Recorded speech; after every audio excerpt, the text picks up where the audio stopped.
എനിക്ക് ഈ പഴം പായസമല്ലേ, പഴം പായസം അതിഷ്ടമുണ്ടായിരുന്നില്ല. കാരണം പണ്ടൊരാൾ പറഞ്ഞാണ് ഈ പഴം പായസം ശ്രദ്ധിച്ചിട്ടുണ്ട്, പഴം പൂവമ്പഴം ഇടിച്ച് പൊളിച്ചിട്ടുണ്ടാക്കുന്ന കല്യാണത്തിന് കിട്ടുന്ന തൃശ്ശൂരൊക്കെ കിട്ടുന്ന പായസം എല്ലായിടത്തും ഉണ്ട് തോന്നുന്നു അല്ലേ. ഇതെനിക്ക് ഇഷ്ടമുണ്ടായിരുന്നില്ല. ഇതിങ്ങനെ കാണുമ്പോൾ ഈ ചെറിയ കുട്ടികളെ ഇങ്ങനെ അതുപോലെയാണ് ഈ പഴം പായസമൊക്കെ എടുക്കുന്നത് ആരോ പറഞ്ഞു.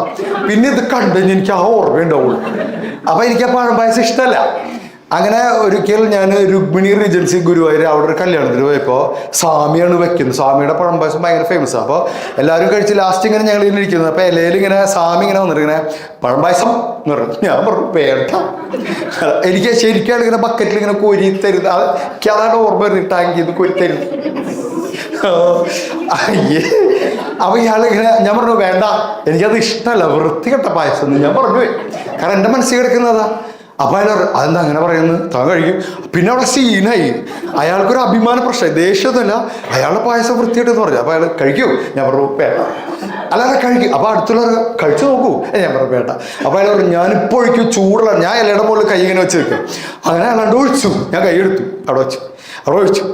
ഞാൻ ശരിക്കും അതുപോലെ ചെറിയ പീസുകളൊക്കെ കിടക്കും. അപ്പൊ അയാൾ പറഞ്ഞു കൈയിട്. അപ്പൊ ഞാൻ ഇതോ, ഞാൻ പറഞ്ഞു അല്ല ഇട്. അപ്പൊ എല്ലാവർക്കും നോക്കുക. അപ്പൊ ഞാനിങ്ങനെ അറിയാതെ നാവില് വെക്കും.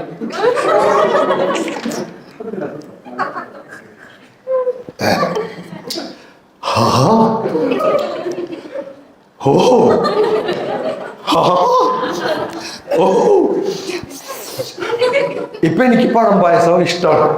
ഇപ്പൊ ഇതിൽ പലരുടെയും പഴം പായസത്തിനോടുള്ള ഇഷ്ടം പോയിട്ടുണ്ടാവും. ഞാന് ആ പഴം പായസം അനുഭവിച്ചത് അപ്പോഴാണ്. അതുവരെ എനിക്ക് അതിനെക്കുറിച്ചുള്ളൊരു ഇമാജിനേഷൻ ആരോ പറഞ്ഞ സാധനം ഉണ്ടായിട്ടുള്ളൂ. ഇതുപോലെയാണ് ചില മനുഷ്യന്മാരെ കുറിച്ച്. ആരോ പറഞ്ഞിട്ടുണ്ടാവും, അവര് നിന്നെക്കുറിച്ച് കുറ്റം പറയുന്നു, അയാൾ അങ്ങനെയാണ് ഇങ്ങനെയാണെന്നൊക്കെ പറഞ്ഞിട്ടുണ്ടാവും. നമ്മൾ അയാളെക്കുറിച്ച് ഇങ്ങനെ കരുതി വെക്കും.